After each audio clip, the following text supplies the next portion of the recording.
You're listening to There Ought to Be a Law, the Center for Auto Safety podcast with Executive Director Michael Brooks, Chief Engineer Fred Perkins, and hosted by me, Anthony Cimino. For over 50 years, the Center for Auto Safety has worked to make cars safer. Hey, welcome back, listeners. Today is Wednesday, February 11th. Okay. Good morning. Good morning. Good morning. Let's start off this week with some updates on some previous stories we've covered in the past. We'll start off with Uber. This is one we've talked about where Uber was, their drivers were committing sexual assault. And so the New York Times has this long article on this, and I'm going to quote from the beginning of it. A federal jury in Phoenix on Thursday ordered Uber to pay $8.5 million to a passenger who said one of its drivers had raped her, setting the stage for thousands of similar cases around the country. The ride-hailing giant has long maintained that it is not liable for the misconduct of drivers on its platform, whom it classifies as independent contractors, not employees. But the jury rejected that defense, providing a roadmap for more than 3,000 pending sexual assault and sexual misconduct lawsuits that accuse the company of systemic safety failures. Now, this is obviously a safety issue that, we don't really talk about a lot. We focus more on the physicality of the cars, the software, the hardware, but this is a real issue, and I think it's great that the jury is like, yeah, we're not buying your argument that, oh, they're not our employees, they're our contractors, because them and other companies like to play that game depending on the tax situation or when it benefits them to be, oh, they're contractors. No, they're employees. She's my father, she's my daughter, my sister, my mother, whatever that line from Chinatown is. I don't know what we tell listeners in here in terms of safety. Well, I think the most important thing to focus on here is what Uber is doing to try to prevent this from happening. Obviously, there's not an Uber representative riding in every car with a taser or any type of law enforcement ability to stop these things from happening in real time. So it's ultimately super important for Uber on the front end to be screening their drivers and continuously screening their drivers to ensure that there's not any indication that their drivers might be, have any type of background that would suggest they would participate in this kind of conduct. I think Uber has, said they can do more here. What that is, I'm not sure, but I think taking responsibility versus, fighting these cases tooth and nail, it would be a start. Right. It's unfortunate, but I think 3,000 pending lawsuits will get them to clean up their act. Just a reminder that President, what's his name? Trump, even though he's been civilly convicted of rape, would still be eligible to drive for Uber according to their rules. So they definitely need to do some updates and a better job screening their drivers, contractors or no. Would that be an Uber XXL you'd have to get just to fit his ankles? Next update, backseat crash testing. Oh, we've talked about this issue quite a bit, and this is from NPR.org, and I am going to quote. This is in context with the IIHS saying, hey, we've been testing the front seat for a long time, and all the manufacturers, they've figured this out. Now, injuries in the backseat are bad. So quoting from NPR, then automakers made enormous progress in making head-on collisions more survivable for front seat occupants. Crumple zones got better at absorbing force. Seatbelts got more sophisticated. After a few decades of these improvements, real-world injury data showed that fatalities had counterintuitively become more common in the backseat, and not just a little more common. The risk was 46% higher. That's crazy. I didn't realize it was that big of a difference. It's a huge difference, and there's a few things that contribute to it. I'd say one of them is the fact that it's taken NHTSA, almost 2 decades now to move the buzzer from the front seat, the buckle reminder from the front seats into the rear seats, and that's still ongoing. so that you can have people unbuckled in the back seat that don't trigger that annoying alarm that, forces most of us to say, oh God, I screwed up and didn't put on my seatbelt. Does that happen to either of you ever? Yes. Where you get in the vehicle and you just blank and forget to put on your seatbelt. Oh, no. It happen. It does happen to me occasionally if I'm, for instance, I'll be in my, I've got a long driveway at this point, and sometimes I just won't think to put on my seatbelt until the buzzer comes on, and I'm at the end of the driveway. But it's not very common, but it's something that I think is really important, obviously for parents knowing that their kids are buckled in the back seat. And even for, Uber drivers and other people like that who, can remind their passengers to buckle up, or can say, hey, you got to buckle up or that annoying alarm isn't going to turn off. And that's one way to ensure people are buckled. But even then, if you're in the back seat and you're buckled, you're not guaranteed to have the same protections from seat belts that you are in the front seat, because, and what I would say is a very cynical, shrewd, cost-cutting move by automakers, they haven't migrated the pretensioners and the force limiters into backseat seat belts, which is, kind of a terrible thing to do. And it sounds like, they've made the calculations that most cars are being driven with people in the driver's seat, obviously, in the passenger seat, a fairly, a large, a certain percentage of the time that's maybe larger than people riding the back seats. But we're not going to move these things into the back seats because, that's not going to show up in the data as much because people aren't often in the back seats. I just don't understand why you would deploy pretensioners and load limiters in front seats only and leave people in those rear seats at risk. I don't know. It just seems like a terrible way to cut costs. And I think it contributes significantly to what we're seeing in the IHS rating, since they've added that to their repertoire. A lot of minivans and other vehicles started getting bad ratings because they simply weren't protecting people in rear seats enough by incorporating that seatbelt technology. Well, the revelation was that they needed to include the performance of passenger protection in the ratings. That's only happened very recently. But the industry does everything it can to reduce the cost of devices that save people. All right, remember the ARC hearing that was there, a year ago, something like that. They do not subscribe to high quality safety or performance standards for any of the explosive devices that are necessary to run seatbelts, airbags, pretensioners, any of these devices that save people's lives. So, Michael, you shouldn't be surprised that they've once again cynically saved money by not protecting the rear passengers. They do everything they can to save a buck on all of this technology. Yeah. I mean, I guess I'm not surprised at the economic kind of side of it, where we've seen for years manufacturers, doing everything they can to save a buck in a certain area. But I guess from the moral side, when they know people are going into these rear seats that aren't going to be as protected as people in the front seats, it just doesn't make any sense. I'm going to play dumb again because I still don't understand this saving a buck argument. Okay, so there's 100 safety features they're not adding, and each of them cost $1. So that's an extra $100 on the car. Who the hell is going to notice that when you're spending $40,000 on a vehicle? Wait a second. I'm spending 40 grand. Yeah, you knock $100 off. I don't want this seatbelt reminder and airbag inflators being tested properly like that. I still don't. The bean counters notice, because there's no relationship between cost and price. So if you establish a price ceiling that people are willing to pay, if you can save $10 on a car times a million cars, you've got a measurable value for your corporate overlords.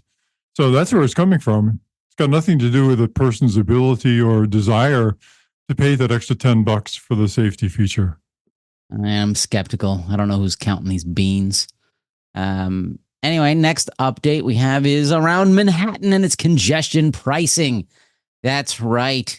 There's a big thing where if you enter in below 60th Street and above somewhere else in Manhattan, you're going to get charged $9 during hours. And a lot of people, including the governor of New Jersey, is like, don't you do that. This is going to be bad. It's going to destroy the economy. Restaurants are going to close, blah, blah, blah.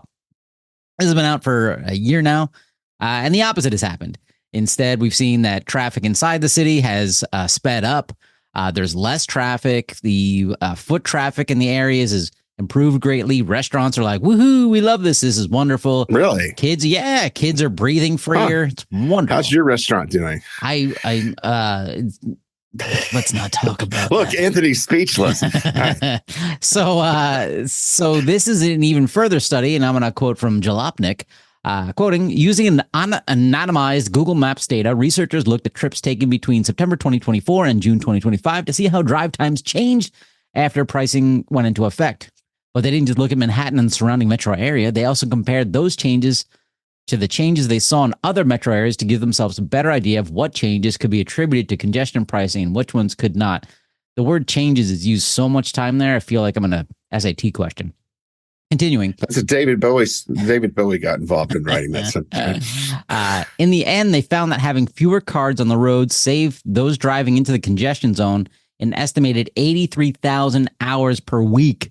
That alone would be pretty impressive, but when they looked at trips that never crossed in the congestion zone, they found that time savings went far, far higher, and at least 461,000 hours per week higher. So basically, you have less cars trying to jam themselves into Manhattan, and these are people who, are an hour and a half outside of the city. So people are just commuting in those neighborhoods, in New Jersey and New York and Connecticut, who are not going to the city. They have less traffic to deal with, so traffic moves smoother for them too. Congestion pricing. I wonder also, people drive for all sorts of reasons that don't really rise to the, like important reasons to drive. I wonder if this cuts out a lot of that junk driving that people do. Oh, I want to drive, 50 minutes for a chicken sandwich or something like that. It's interesting to me that, I wonder, if this is cutting out, I wonder if this is pushing more people to use public transit. Have we seen the data on that? Or if it's simply, mainly cutting out drives that were, maybe not all that important or necessary. No, public transit usage has increased quite a bit. So, yeah. And have you noticed on the streets? I don't go outside. No, my neighborhood is very far outside of the congestion zone. I can't really say, and I rarely enter the congestion zone. Boom, boom, boom. I can sympathize with that. Yeah, my wife has to drive down there on weekends sometimes, but she gets in there before congestion pricing starts, and I yell at her if she leaves. I'm like, I'm not paying $9 for you to go to work. Oh, and you have to drive because. Well, that shows that it's it's entered the consciousness of people considering driving in the area. Yeah, well, it's entered my wallet. Are there any teenagers in New Jersey? I would assume so. Two things I don't want to think about.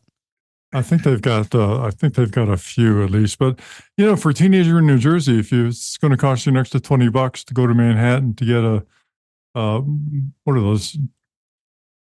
A cupcake. Nathan's hot dog or whatever, they're likely to not do it. And if they're not using the Holland Tunnel and the Holland Tunnel's not backing up onto Interstate 95, that has a lot of knock-on benefits. So, yeah, I think that makes perfect sense. But the kind of perfect sense that you would never expect in prospect. You got to do the thing to find out what's going on. Yeah. One of the interesting and fun facts of driving in New York City, you have to be at least 18 years old. So that cuts out a bunch of teenagers. If you're 16 or 17, you are not allowed to drive in New York City. I did not know that. Teenagers are known for doing only what they're allowed to do, right? And there is, you cannot make a right on red in New York City. And I would like to say that to the jackass who just did that outside my window every hour.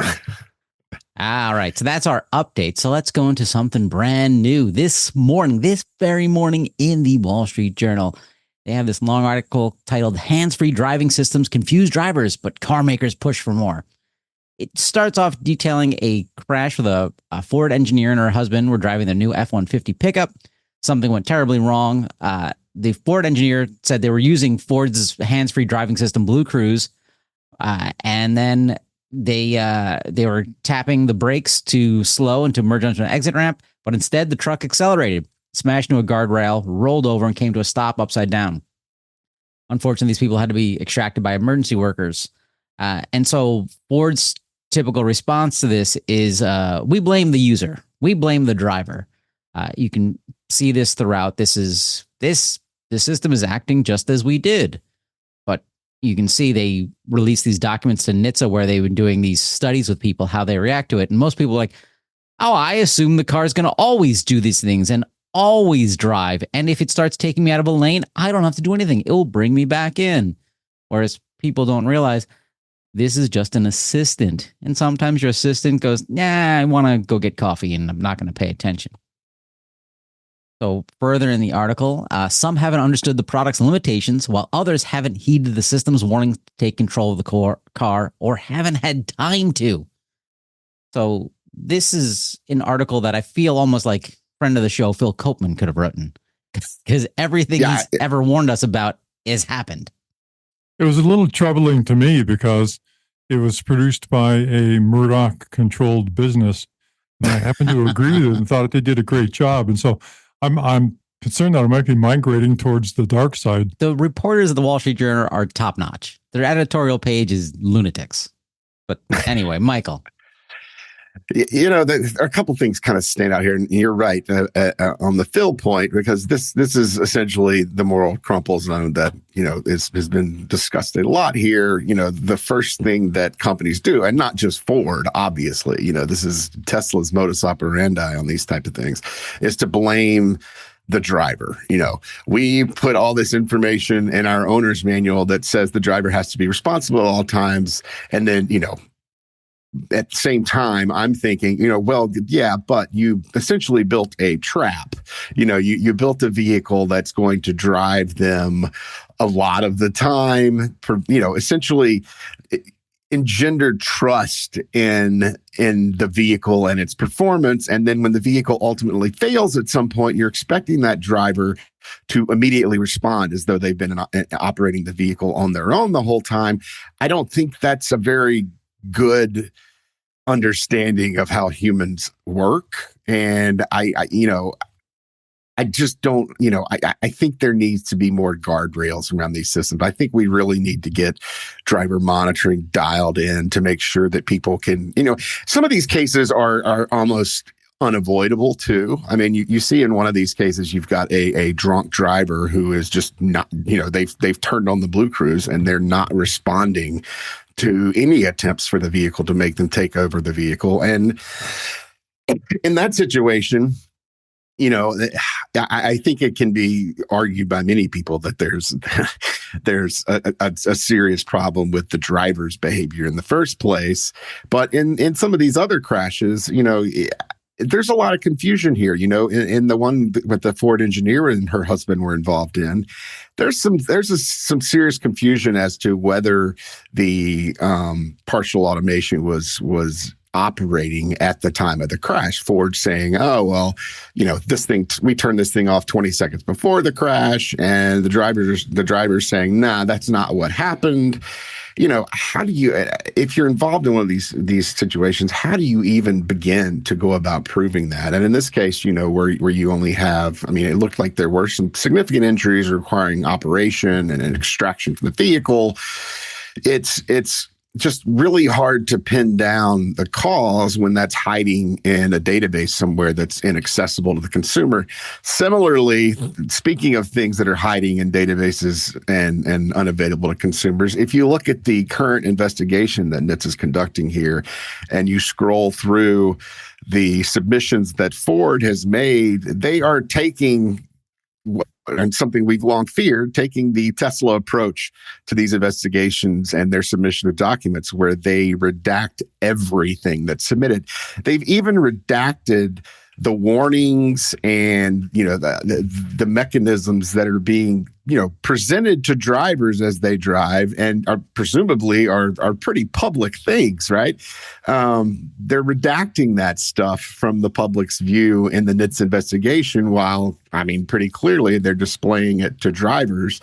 They're redacting just such a large chunk of the information they're submitting to the agency that the public really has no idea what's going on here. And, I would call on NHTSA to be a lot more suspect of these submissions by manufacturers claiming confidentiality, particularly for things that are, displayed on drivers' screens in these vehicles. So there is a lot of hidden information involved in this area. I think a fundamental problem is that these systems are called driver assistance systems. There's no study that I'm aware of that says that these systems unload the driver or assist in any meaningful way. If you think of it, when you've got these turned on, you, the driver, are responsible for not only monitoring the entire environment and all of the inputs required for the driving system that you would normally do if you were driving, right? You're also required to monitor the performance of the computing system that is now controlling your brakes, controlling your steering, it's controlling your acceleration. So you've got added tasks that are very, very difficult for human beings to monitor. There's no display that says the computer's about to crash, right? There's no display that says we've reached bandwidth limitations. So the language that calls these driver assistance systems is fundamentally misleading, and I think it prejudices all of the subsequent analyses of these crashes. Yeah, and I think there's also confusion on behalf of consumers who think that a lot of these systems are safety systems. The messaging from manufacturers is confusing. There's the Insurance Institute has pretty clearly pointed out that, ADS systems at this point haven't shown any safety relevance or the ability to protect people in vehicles. Meanwhile, we've seen a lot of safety concerns involving them. So I'm not even sure what the future holds here. Is this something that we're just going to have to accept, that these systems are going to keep luring people into these traps and killing them? Or, what can be done here? I mean, I think ultimately you're going to have some type of system that monitors the driver's engagement and, prevents operators from turning these systems on or using them if they can't show that they're capable of doing so. Yeah, I almost feel like they need to start updating driver's exams in states. Like, hey, if you're going to use this system, that's an absolute. Just even if these systems didn't exist, I could agree with that, yeah. Right? But this is a whole new way to drive. Like, it's like almost going from stick to automatic to automatic, and like you have to know how to use it. It's like I have friends who drive a stick, and when they get into drive my automatic, they have their hand on the gear shift, and I'm like, don't you dare try to shift. Because it will go into manual mode too, which is annoying. Yeah. I like that on hills, though. So I'm going to continue from this article because this could qualify as my gaslight, but it does not. So halfway through the article, I'm quoting, "We have safely enabled more than 500 million miles of traveling by helping drivers remain engaged," Ford said. That there is just, okay, wait, we've helped make them engaged by selling them a system that says you don't have to pay attention anymore. That's some horseshit. But then, yeah, that's nonsense. Why isn't that your gaslight? My gaslight's so much better. So all the way at the bottom of the article, quoting, "Ford has designed the features to work so that it can manage various real-world scenarios that can occur on various road types," a spokesman told the Journal. The company also said there may not be adequate time for either a human driver or the automated driving system to respond under certain conditions, such as approaching an on-lit vehicle at nighttime at highway speeds. So them saying, hey, we're helping you stay engaged by saying you don't have to be engaged, and then saying, hey, probably not going to work very well under certain conditions, and that asterisk there is going to be all conditions.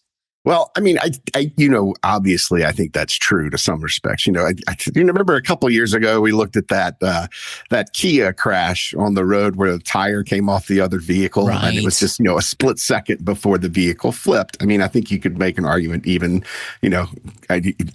around, children running out into roads between cars where you have just such a limited time to respond, that whether it's a computer driver or a human driver, a crash is inevitable. But they can't have it both ways. And the thing is, they're trying to claim this is make things safer and it's better and more convenient for you. But caveat, this may not work on Thursdays and at night and all throughout May, and you'll be wrong no matter what you say. Like, it's Yeah, well, and not only that, it's when something does go wrong, immediately they're going to say, "Oh, this was the human's fault," Right. and the human is going to have to hire an attorney and spend $1 million to have access to any of the data that shows that we might be responsible. Right. So I said it. I said gaslight. So I'm going to go right into my gaslight. Last week, I channeled my inner Fred Perkins and responded to a post on LinkedIn. There is a guy at Waymo named Mauricio Pena, and he testified in front of the Senate, and he said, we've completed 200 million fully autonomous miles, and all these people were like, yeah, good job. Yeah, we're the best. We're amazing. And I replied, said, great, you've done this. Over how many software and hardware changes have you completed these 200 million fully autonomous miles? Each change should reset your mileage counter. And now, this is amazing because I'm nobody. Okay. Trent Victor, the director of safety science and management at Waymo, replied to me because he had a brain fart. He said, Anthony, see fact 2.1.3 on this concern here. And he sent me a link. And he's thinking, no one will look at this link. And so I looked at Waymo's fact and it says nothing. It's just garbage, nonsense, gobbledygook. But my favorite part of this, which is, let's see, it basically says, hey, the reason we don't do all this stuff is because blah, blah, blah. And they try to compare their system to automatic emergency braking. And, they confuse this with the Insurance Institute for Highway Safety. It's just word salad soup nonsense that if you don't follow the stuff, you go, oh, I don't follow it. I'm not that smart. I don't know. But, I'm not that smart, but I follow this. And so my favorite part is that it points to the Waymo safety framework, which, as we all know, is peer reviewed by Fred Perkins. Who peer reviewed this? Waymo. Yes. I pointed that out to Trent Victor. Love the name. And he did not reply to me. So well, you only get so much. I know, but that's my gaslight of the week because the director of safety science and management, which is also a hilarious title, told me, hey, we've got this covered in this nonsense gobbledygook thing that I had ChatGPT write, and don't click on the link and try to read it. One thing I will say, you have to ask if you're ever going to be make a comparison there, because presumably autonomous vehicles, software and it's going to, and if they're using AI, their models and all of that are going to be continuously updated over time to address all sorts of new issues coming down the pipeline. I mean, you have to address the edge cases you discover as you go along, and you're never going to be able to make a comparison if you think that. So how exactly does that happen? They don't know. Nobody knows. I don't know. No, it is not possible. And some morons will be like, well, the humans get better as they drive. Can you prove that? Well, we can actually. Well, I would say absolutely humans get better as they drive. And there's really no question about that. If you look at the rate of crashes until you start to reach a certain age where cognitive decline kicks in and driving gets worse. Yes, humans get better at driving over time. Yeah, we have tons of data. The insurance industry has tons of data around this. So, and pass. But hey, who would like to gaslight next? I mentioned I'm going to go on a bit of a rant. I'm going to combine the Tau and the gaslight because they're both coming from a similar source. Okay? Brace yourselves. So there was a hearing this week by the esteemed chairman of the Senate Committee on blah, blah, blah, Ted Cruz, the hirsute senator from Texas. And it caused me to actually do a neologism, which is create a new word. And that neologism is fecolocution, which is the public utterance of pure bullshit. So Ted is a master of fecolocution, and it pervaded the entire testimony of him, or statement of himself and the testimony. So I'm going to go into Ted's fecolocution. Now, he repeated a lot of urban myths about AVs that we've all heard before. And one of them was they never drive distracted. Okay, so the presumption is that people do, and well, that's why people are bad, bad, bad. But let's go into some facts. How about Waymos honking at each other in parking lots at night? That seems like a big distraction to them and their control systems. How about the plethora of cameras requiring constant perception of extraneous objects and reconciliation with driving tasks, sapping their overall computing power? It seems like a lot of distraction to me. Constant communication with remote assistance and adjustment of the dynamic driving task based on communication demands. How is this different from texting while driving? It's not clear to me. Seems like a clear distraction. Waymo's distracted by their maps ramming into utility poles, right? That happened in California. That can't be a utility pole because the map says there's nothing there. How about Waymo's distracted by operational imperatives running past school buses that have open doors and flashing lights, deployed stop signs? But the Waymo says, well, I got to go. It's like that. You're probably too young to remember this, but there used to be a show on TV called Gunsmoke. And the theme song was, "Get them doggies rolling, keep them doggies rolling, rawhide." Yeah, I think that's part of the Waymo design criteria. Keep them doggies rolling. It was Rawhide. It was Rawhide. It wasn't Gunsmoke. Yeah. Rawhide. Yeah, I stand corrected. Thank you, gentlemen. Yeah. See, we're old enough to remember that. We're old enough to remember the movie The Blues Brothers. Yeah. Stand we got by Waymo's your distracted. man. We got Waymo's distracted by speed limits, not recognizing the need to be especially cautious as schools are letting out, and in the meantime, hitting a kid whose only fault was to be alive.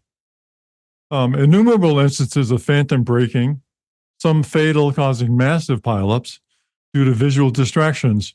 Well, that seems like a distraction to me. How about a Tesla distracted by the side of tractor trailers, killing their drivers? That's happened at least twice, right? They mistook the side of a tractor trailer for the sky. It seems like a distraction to me. Seems like an X-Files episode, too. Yeah. Tesla distracted by a highway exit ramp geometry, crashing into the barrier, killing the driver. Never distracted? Well, I don't know. It seems like a distraction to me. How about a Tesla distracted by train tracks, leaving the cars immobilized in front of oncoming trains? We've read reports about that happening. How about the Zoox dynamic driving task, distracted by its normal driving commands, running into a car door, even though it's got all these cameras, right? So these AVs always drive distracted because they don't have the common sense to filter and prioritize properly the important aspects of driving in their environment from the extraneous, as every human does. Anthony, when was the last time you went to a store? Recently? Yesterday. And you bought something, right? Yeah. So what was the color of the walls in the store? I don't know. Probably white, my guess. It doesn't matter. What kind of lighting did it have? Fluorescent. And how about the floor tiles? Gross. And what did you buy, if you don't mind my asking? I think I bought broccoli yesterday. Broccoli, okay. Yeah. So you went into the store. You first found the store. You went into the store. You ignored things that weren't pertinent to your purchase of broccoli. You went right to the broccoli counter, ignoring the chips on the way and all the candy that was displayed nearby. That's a big assumption that I ignored the chips and the candy, but okay. I'm an optimist, so I'll just go along. Yeah. And then you went to the cashier. I'm assuming you're an honest person, and paid your money and took your broccoli and happily went out. You did not use all of your senses to identify everything that's going on inside the store. You prioritized your task. You prioritized perception of the elements relative to your task. You kept that prioritization intact as you went through the process of purchasing the broccoli, and you safely left the store and went home to enjoy your, I don't know. Oh, this is a lie. I didn't go get broccoli yesterday. I went to a bar and had some drinks. God damn it. You got me, friend. So cars have to do the same thing. And these AVs can't do that because they don't know a priori which is the important inputs they're going to have to deal with coming in from the various cameras. Is this a bird coming at me or is it a stone? So they've got to take the inputs from their sensors and they've got to interpret them into perceived objects, then they've got to take them, their perceptions, translate them into actions that require responses from their control system. They're distracted all the time. Many examples of that. So going back to our friend Ted, it seems like the companies have now seemingly thrown up their hands, acknowledging that rules-based computing will never work well enough, and have said that AI is going to solve all their problems. It won't. But, PR, pretty strong. Urban myths seem to be a lot stronger than facts. And thank you, Ted, for inspiring that neolocution, fecalocution, or that neologism, fecalocution. I'm still getting used to it. But what that says is that for the gaslight portion of this, Jeff Farrow was one of the people who gave testimony. Jeff Farrow is the head of the Autonomous Vehicle Industry Association. So I'm just going to go into a couple of his statements. He said, AI and AV is the logical step. In other words, it's kind of a deus ex machina to resolve all of these defects in the rules-based computing that's currently used in the AVs. That was his assertion. He stated that the proliferation of AVs will cause safer roads at the U.S. as the U.S. drastically reduces the nearly 40,000 people who die each year. There is no official study by NHTSA or any other credible peer-reviewed academic study that supports this statement. This is just a pipe dream repeated over and over as part of the AVPR machine. And it's a lie that's been repeated so often that it's been transformed into an urban myth. So, pure gaslight. Thank you, Jeff, for that. And one more. He said the NASA develops rules, including requiring that NASA should develop rules to make the AVs safe. Yeah, NHTSA. Right? NHTSA, not NASA. Including requiring that AV manufacturers develop a safety case that is evidence and documentation demonstrating why their vehicle is safe to be on the road. Well, that's okay, but the existence of a safety case is only a small part of the use of a safety case to assert safety. Right? So this one's very clever by asserting that they need a safety case. Well, that's true. Any safe AV will have a safety case, but so will the inevitable unsafe AVs. The difference is whether the safety case is sufficient and if the evidence proving each safety claim is sufficient.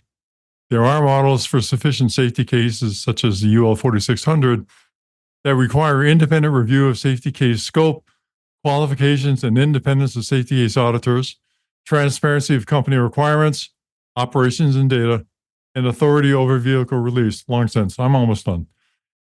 AVIA members, even those publicizing the existence of their own safety cases under Mr. Farrow's leadership, have not to date met any of these requirements. Some have developed safety cases and good for them, but none have included independent audit of safety case scope, procedures, or competency.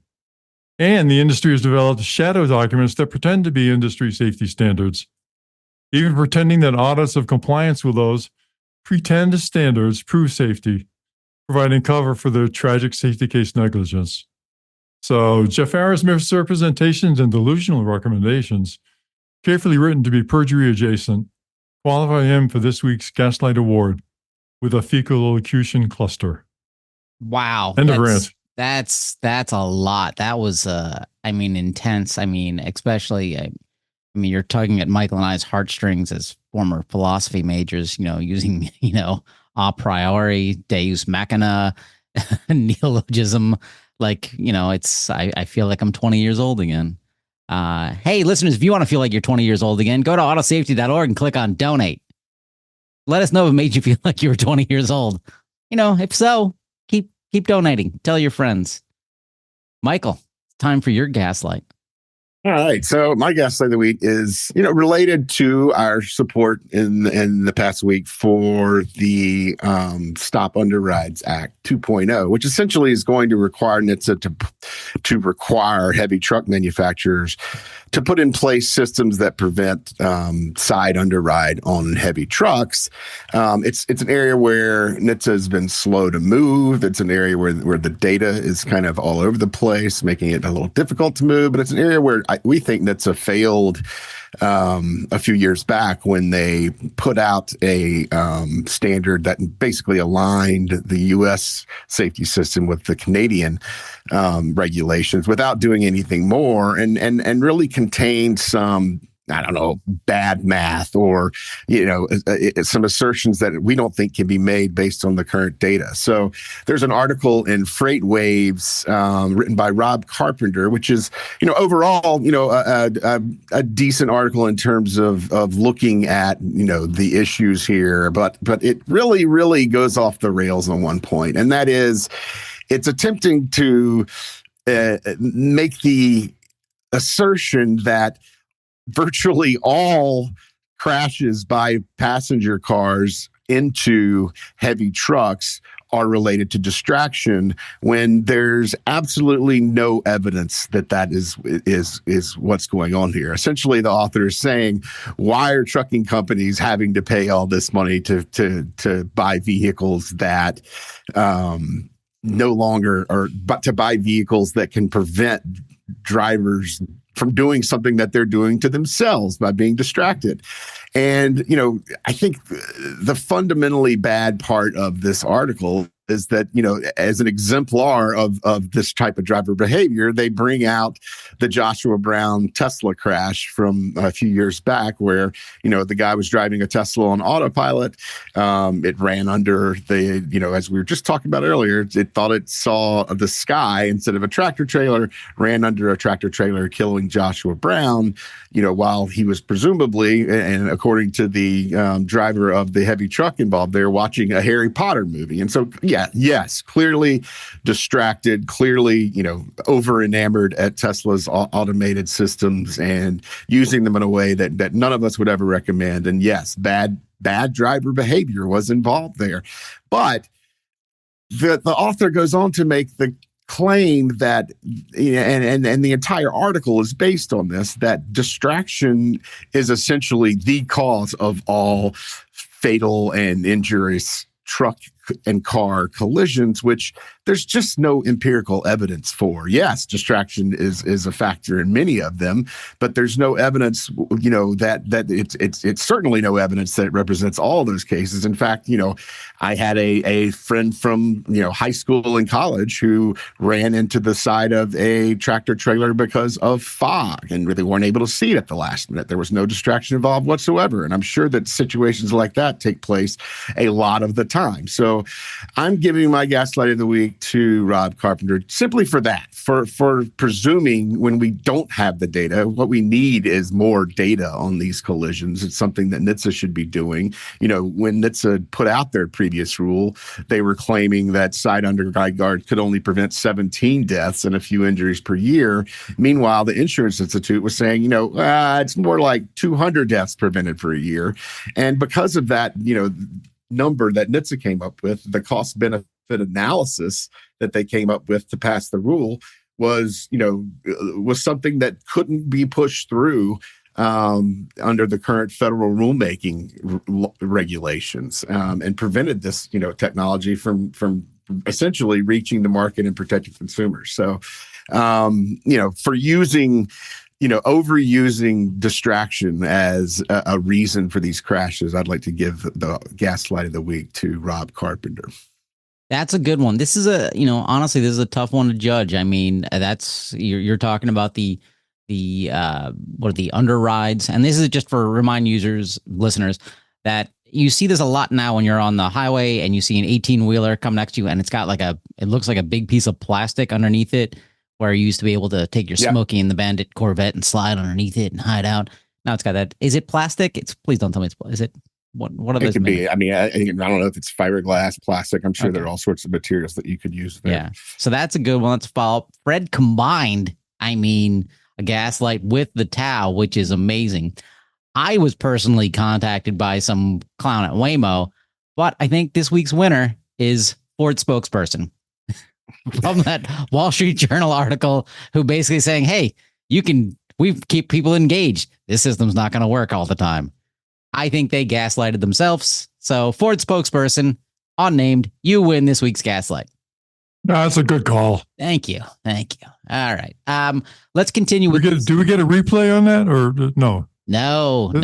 That's a clear winner there. Come on. Clear. All right. Yeah. All right. The New York Review is. That's right. You're new. You are the New York Reviewer, aren't you? I am the New York book. Let's continue with underrides because there's now the Stop Underrides Act 2.0. So is this not federally required? Because I think it's the last 5 years I've seen these more and more, these underride protections on things. Is this not a federal law now? What is the Underrides Act 2.0? It's only at this point, it's only required in the rear and the side underride that you would see with the vehicle going. If it's, for instance, a tractor trailer, is crossing a road in front of a vehicle, or jackknifes in a way where the trailer is laid out across the road, or if, probably a more common scenario is someone riding alongside of a tractor trailer leaves their lane or is pushed out of their lane by another driver under the vehicle. The side underride guards would prevent that from happening in a lot of cases. Obviously, if someone's going 100 miles an hour and encounters, a tractor trailer in their path, it's not going to be able to stop a fatal collision in that circumstance. But at lower speeds, with impacts and with glancing blows and vehicles coming from the side that might otherwise be trapped under a tractor trailer, these systems can prevent that from occurring. Okay, well, this is good safety news. And this bill is just introduced at this point. It hasn't passed? Yes. Okay. Yes. Or what's the over-under? Well, what's the over-under for any singular bill trying to get through Congress these days? Pretty low. Sad. Most virtually any safety bill on vehicles that is introduced in Congress in the last decade or more is going to have to be included in surface transportation reauthorization in order to see the light of day. Well, one of the favorite things for me in my local streets is that there are, at virtually, at least one out of every 3 intersections, there is a speed camera and a traffic light camera. And for New York City, this is great because it stops the cops from wasting their time doing kind of low-level traffic things, and it's just an automated system. Boom, you went through a red light. Here's a ticket. Boom, you did something. You were speeding. Boom, there's a ticket. It's done. It's all automatic, except for the people who are like, I've smeared my license plate. You can't read it. Ha, ha, ha. They get a different ticket. But now the U.S. Department of Transportation said no, quoting from an article in smartcitiesdive.com. Smartcitiesdive. That's a weird name. Anyway, quoting, this administration will not allow critical safety dollars to subsidize the purchase of speed cameras so governments can pursue unfair revenue schemes. Department of Transportation spokesman Nathaniel Sizemore said in a statement. But according to NHTSA, automated speed enforcement cameras can reduce roadway fatalities and injuries by 20 to 37%. This administration is garbage, and it proves itself it's garbage every day. Speed cameras, how expensive is this stuff, really? Well, they pay for themselves, frankly, and one of the while federal support for these programs is important, they also tend to these systems. People speed so much and run so many red lights and don't learn that these systems tend to pay for themselves, over and over again over time, and so the stopping federal funding here is not really a death knell, but it's going to prevent a lot of states and cities from getting them into play as fast as they can. This is a sheerly political move. There's no doubt that speed enforcement cameras can reduce fatalities and injuries, that stoplight cameras, and virtually any system that prevents people from breaking the rules of the road is ultimately going to have a positive safety benefit. But in states where you have people who get tickets from these things, and they are calling the representatives and saying, blah, blah, blah, I got a ticket because, I was speeding, I ran a red light. And trying to blame, they're trying to blame this on some type of unfair, influence by, corporations that build these systems, making money off of them in the process, and saying that is a problem. It doesn't really fly with me. I think that the federal government pulling funds from this is an extremely cynical move. It doesn't allow, states to even get the federal funding they might need to prop up a program like this in the beginnings. It's a problem. And it's just another example of politics and federal politics in controlling what happens on the ground in your state to reduce traffic fatalities around you. This is an area where states still have the ability to make their own decisions. And many states do. Many states have passed bans on these cameras, mainly at the behest of constituents who don't want to learn lessons about their bad driving, and by politicians who want to get votes based on constituents' feelings about this type of technology. And basically, it's a bunch of people out there who simply don't want to be held accountable for bad driving and driving that endangers the rest of us on the roads, calling the representatives and saying, I want you to ban these cameras. So I don't know. I don't think there's, I can't say enough bad things about this, but I think fortunately it will probably not have a gigantic impact on the installation and the spread of these systems, except in states that are banning them, stupidly banning them. I'm going to come at this from a slightly different perspective. One is my personal experience of receiving a ticket from one of those is that, yes, it's very effective at reducing speed in that area. Yep. But the second perspective is that this is in fact a cynical ploy, probably by Lockheed Martin, because one of the objections to these cameras is that Lockheed Martin, which produces the cameras, was financing their installation, and in return for that, they would receive a percentage of the fines that were being collected. It's kind of a slippery thing, because ideally a government is responsible for finding people violating the law, and then the judicial process figures out what the appropriate fine is, and et cetera, et cetera. So this gives a twofer to the administration. It satisfies the yahoos who want to drive too fast.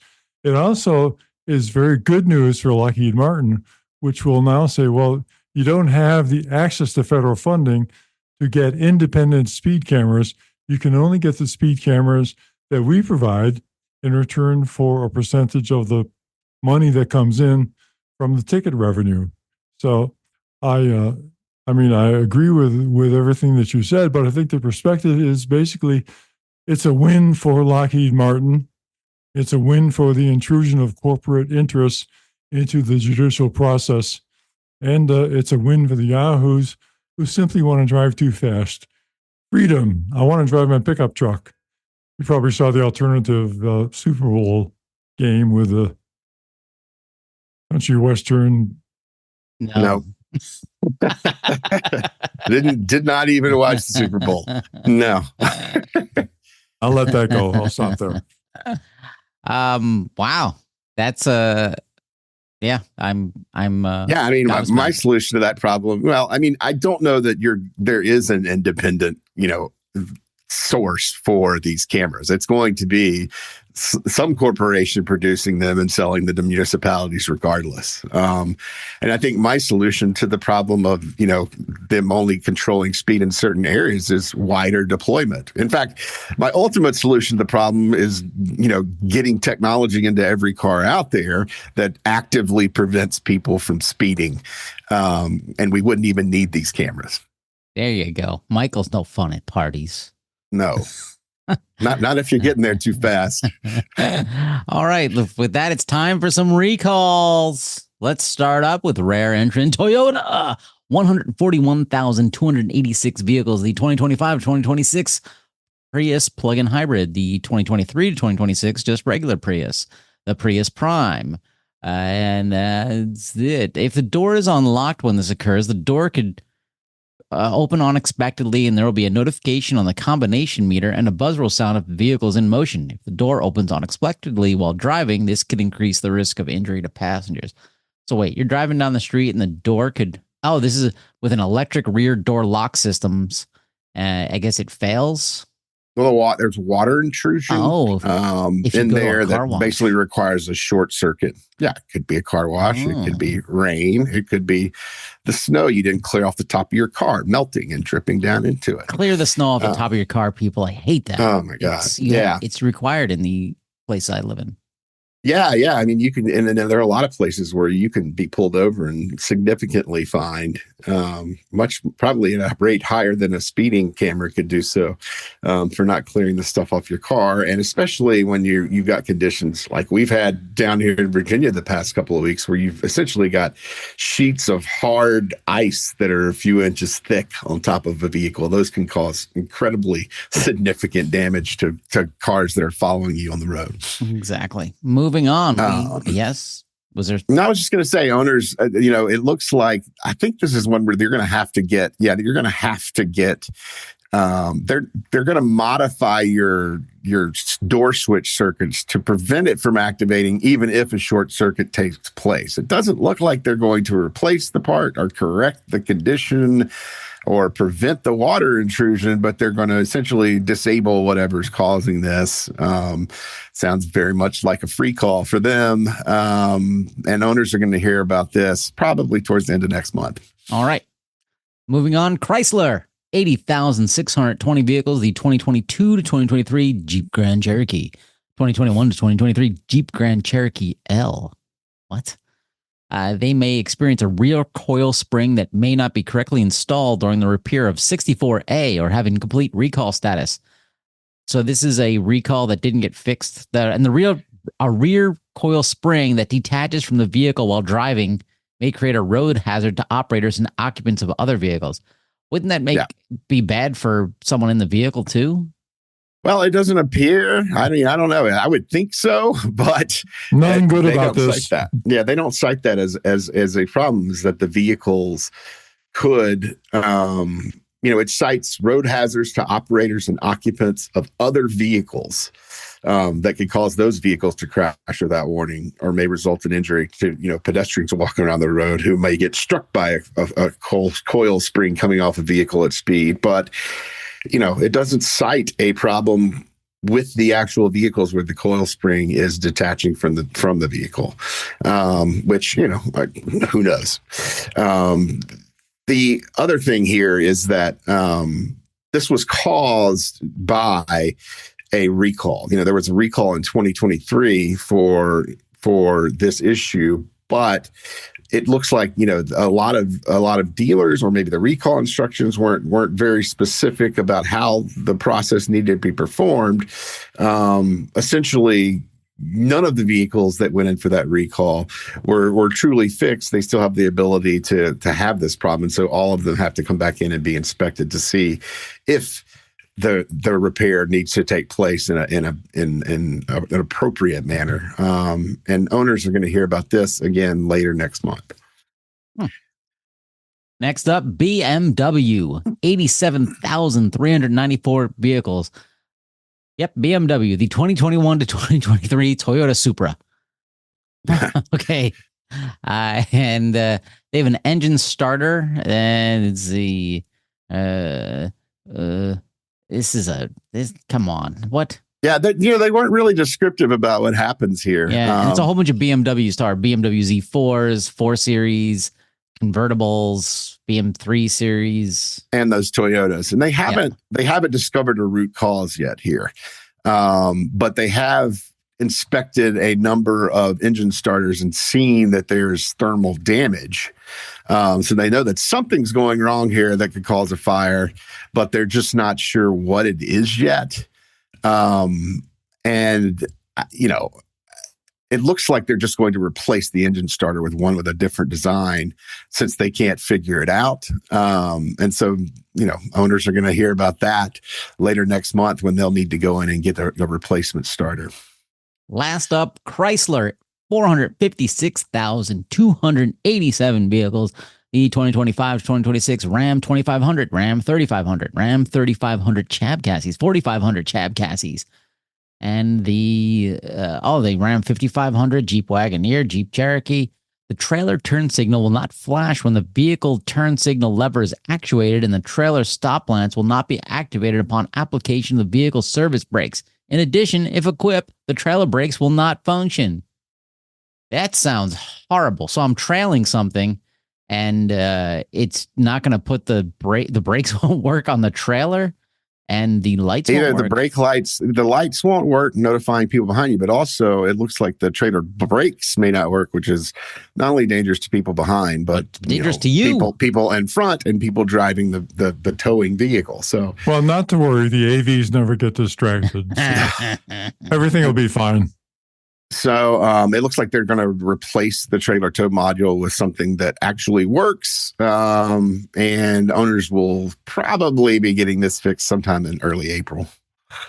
And with that, there's so many stories we didn't get to this week, ladies and gentlemen. Oh boy, Chinese code. That was one I was looking forward to. We've got that was a good one. That was a good one.